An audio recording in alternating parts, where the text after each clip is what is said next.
ओंकाराचा जप म्हणजे नादयोगाची सुरुवात. नाद म्हणजे ध्वनी आणि योग म्हणजे आत्म्याशी एकत्व.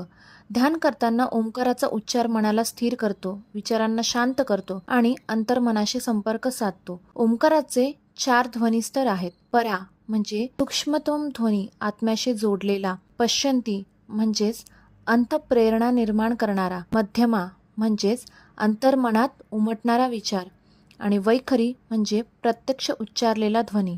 असे हे परा, पश्यंती, मध्यमा आणि वैखरी हे ध्वनीचे 4 स्तर आहेत. या 4 स्तरांवर ओंकार कार्यरत असतो, जे ध्यानाच्या वेगवेगळ्या अवस्थांचे प्रतिनिधित्व करतात. ओंकाराचा जप मनाच्या विचारांच्या गोंधळातून मुक्त करतो. नाद म्हणजे ध्वनी आणि योग म्हणजे एकत्व. ओंकाराचा नियमित जप मानसिक आरोग्यासाठी लाभदायक आहे. घरात ओंकाराचा जप केल्याने सकारात्मक वातावरण निर्माण होते. सर्व वेद ओंकाराची महिमा गातात. ओंकार सर्व मंत्रांचा मूळ आहे.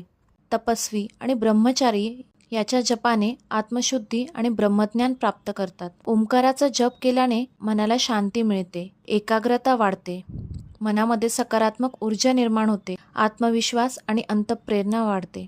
त्यामुळे आपण ओंकाराचा नित्य जप केला पाहिजे.